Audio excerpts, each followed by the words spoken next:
Come put some thrift finds away with me. I love to thrift, but I love to style, store, and organize my thrift finds even more. So let's get to it. I was a little antsy, so I decided to start with these magnets. I bought the whole bag for 49 cents, and I wasn't even sure what was in here. I just knew that they were wooden, vintage-looking magnets. These two strawberries were adorable, and then there was a pear, an apple, and another different type of strawberry. They were a little dirty, and I needed to clean them. I get asked all the time how I clean my thrifted items. If they're not being worn or eaten with, then I just use these Lysol wipes. They look better already. These three I think I will put on my kitchenette fridge, and I promise I will show you guys a kitchenette update soon. The other two would be cute on my magnet gallery, but the June one isn't really that red, and so I'm going to save them until July. The temporary spot for all of my extra magnets is over here by my desk in this basket. I have a plan to store them long term, I just haven't gotten started yet. So again, stay tuned. Now onto the jewelry. I usually start with earrings because I do want them to soak, and I just got too excited about the magnets. I soak my thrifted jewelry in hydrogen peroxide for 15 to 20 minutes.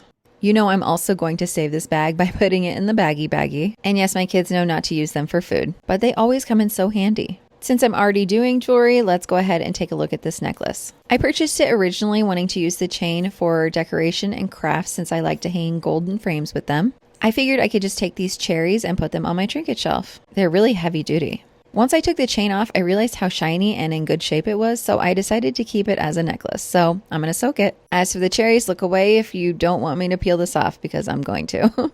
I'm going to put them on my trinket shelf, and so they don't need that little eyelet anymore. But I am going to keep them because I think I might be able to use them for my chains I use for frames.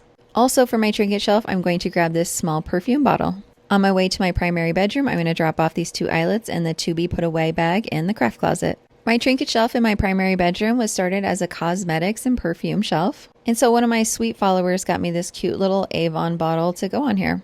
Since it has a pop of color on here, I'm trying to spread it out from other colors.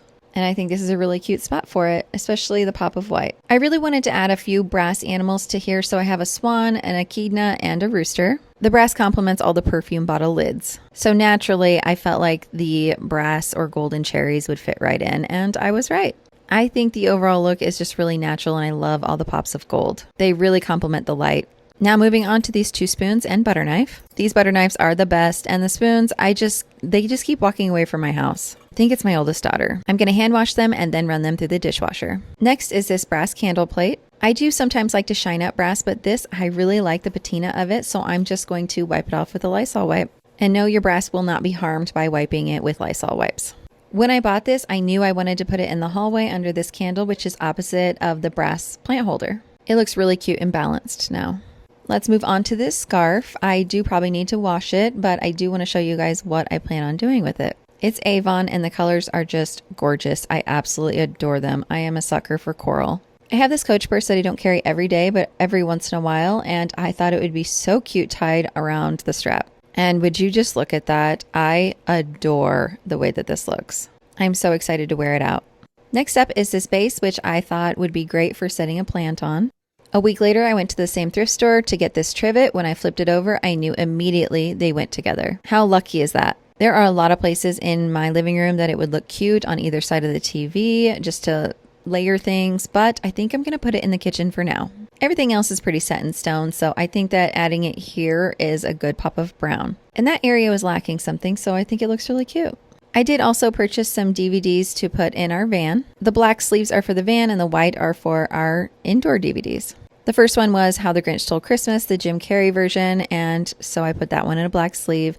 When I started to do the others, I realized they're Blu-rays, and the van does not play Blu-rays. So I went back to the container of Halloween and Christmas movies to see if we had them already. We did not have the Frosty one. We did, however, have the Santa Claus. And I'm also going to save the Grinch one just because I don't need to have it in the van right now since it's not Christmas. Let's finish up by revisiting our jewelry. I rinsed it off really well, and the last step is to take alcohol wipes to the posts of the earrings. In my closet, I have a grab and go area for jewelry, so I'm going to hang out my necklace and then add my earrings. Thanks for coming along, guys.